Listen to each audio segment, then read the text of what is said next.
Bismillahirrahmanirrahim. Assalamu alaikum, General Science students of class 9th. I hope all of you are doing very well by the grace of Allah.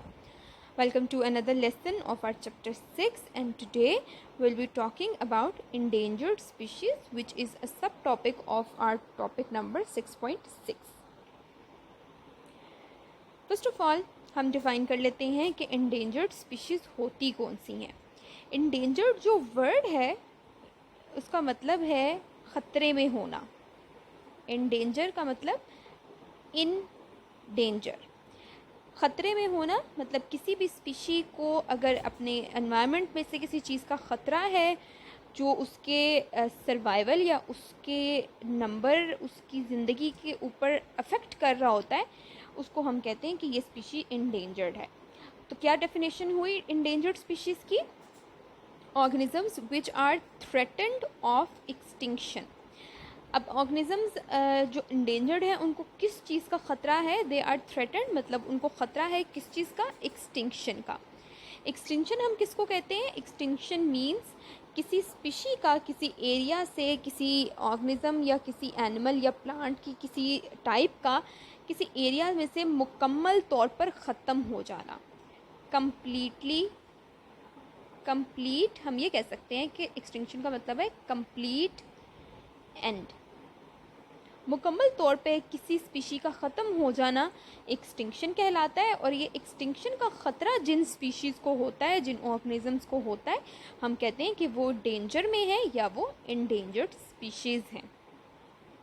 तो हमें यहाँ से endangered species का भी पता चल गया और एक्सटिंक्ट स्पीशीज़ का भी पता चल गया कि एक्सटिंक्ट स्पीशीज़ अब वो होंगी जो किसी एरिया में मुकम्मल तौर पे ख़त्म हो चुकी होंगी, जिसके अब कोई भी हमें मज़ीद उस तरह का उस स्पीशी का एनिमल नज़र नहीं आएगा उस एरिया में. अब हम स्पेसिफ़िकली बात कर लेते हैं पाकिस्तान की. अगर पाकिस्तान की बात की जाए तो अल्लाह की बहुत मेहरबानी है, अल्लाह का बहुत करम है पाकिस्तान के ऊपर, क्योंकि यहाँ पे डिफरेंट वेराइटीज़ ऑफ एनिमल्स हमें मिल जाते हैं. There are total 200 species of mammals जो एनिमल्स हैं, जिसमें ह्यूमंस खुद भी हैं, इसमें हमें 200 स्पीशीज़ मिल जाती हैं इनकी. There are 600 types of different birds. ये बर्ड्स वो हैं जो यहाँ पर रहते हैं, और इसमें कुछ ऐसे भी होते हैं जो माइग्रेट करके दूसरे एरिया से यहाँ पर कुछ टाइम के लिए आते हैं. देन हमारे पास 150 टाइप्स ऑफ रेप्टाइल्स, ऐसे जो रेंगने वाले जानवर हैं उनकी हमारे पास 150 टाइप्स हैं. और जो मछलियाँ हैं यानी फ़िश हैं उनकी हमारे पास 700 टाइप्स हैं. सो अल्हम्दुलिल्लाह we can say that Pakistan is a very blessed country regarding to the different varieties of animals which are found here. लेकिन ये जितने भी एनिमल्स हैं इन सारी कैटेगरीज़ के अंदर, उनमें से किसी ना किसी स्पीशी को कोई ना कोई ख़तरा ज़रूर इस वक्त फ़ेस करना पड़ रहा है इन्वायरमेंट से. अब ये ख़तरा जो है एक्सटिंक्शन का, हमने कहा कि वो किसी ऑर्गेनिजम्स के नंबर का मुकम्मल तौर पे ख़त्म हो जाने का ख़तरा जो है वो एक्सटिंक्शन है. ये क्यों होता है किसी एरिया में, ये कैसे हो जाता है? There are different causes of extinction, यानी एक्सटिंक्शन के पीछे कुछ वजूहात हो सकती हैं. उसमें सबसे पहली जो रीज़न हमारे पास है that is destruction of habitat as a result of human activity. Habitat हम कहते हैं ऐसा प्लेस जहाँ पर कोई एनिमल रहता है या उसके रहने की जगह होती है.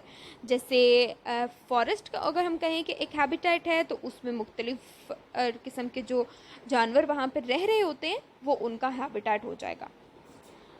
उसी तरह से जो जानवर पानी में रहते हैं तो पानी उनका हैबिटेट है जिसके अंदर वो रह रहे हैं.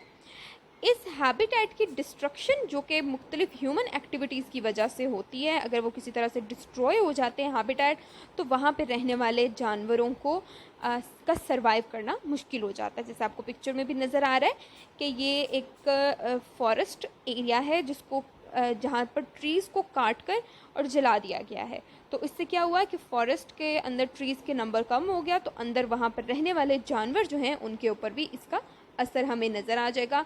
या तो उनका नंबर कम होना शुरू हो जाएगा या वो मुकम्मल तौर पे ख़त्म भी हो सकते हैं. दूसरी बड़ी वजह जो स्पीशीज़ की एक्सटिंक्शन की है वो है ओवर हंटिंग. ओवर हंटिंग का मतलब, हंटिंग तो हम अपने मुख्तलिफ फ़वाइद के लिए करते हैं, ह्यूमंस अपने डिफरेंट बेनिफिट्स के लिए हंटिंग करते हैं और ये बहुत एंशियंट टाइम से करते आ रहे हैं। इट्स अ वेरी नेचुरल काम प्रोसेस। लेकिन इस नेचुरल प्रोसेस को अगर बहुत ज़्यादा किया जाए, यानी ओवर हंटिंग की जाए, बहुत ज़्यादा जानवरों का शिकार किया जाए अपने एक्स्ट्रा बेनिफिट्स को पूरा करने के लिए, अपने प्लेजर के लिए, तो उससे हम क्या नुकसान कर रहे हैं एनवायरनमेंट का? हम यहाँ पर स्पीशीज़ का नंबर डिक्रीज़ करते जा रहे हैं, उनको ख़त्म करते जा रहे हैं थोड़ा थोड़ा करके। थोड़े टाइम में हम ज़्यादा जल्दी में इन ऑर्गेनिजम्स का, इन एनिमल्स का नंबर कम करते जाते हैं।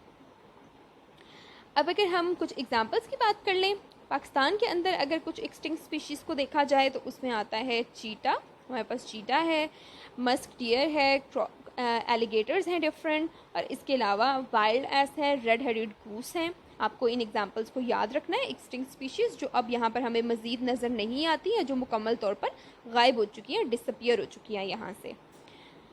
नेक्स्ट हमारे पास है इंडेंजर्ड स्पीशीज़। ये इम्पॉर्टेंट है आपके लिए, इनको ज़रूर आपने याद करना है। ये कौन सी स्पीशीज़ है जो हमें पाकिस्तान में नज़र आ जाती हैं? इसमें हमारे पास मार्को पोलो शीप है जो आपको यहाँ नज़र आ रहा है, स्नो लेपर्ड है, हुबारा बस्टर्ड है, ये एक बर्ड लाइक एनिमल होता है, क्रोकोडाइल्स हैं, और इंडस डॉल्फिन जो कि आपको यहाँ नज़र आ रही है। ये इंडेंजर्ड स्पीशीज़ हैं जिनको ख़तरा है कि ये नियर फ्यूचर में ख़त्म हो सकती हैं। इनको भी आपने अच्छे से एग्जाम्पल्स को लर्न करना है। एट द एंड मैंने वंस अगेन कुछ इंपॉर्टेंट क्वेश्चंस यहाँ पे लिस्ट कर दिए हैं जिनके आंसर्स आई होप आपको ढूंढना बिल्कुल भी मुश्किल नहीं होगा और आप इनको अच्छे से लर्न करेंगे। सो इंशाल्लाह I will see you in the next lesson. अल्लाह हाफिज़।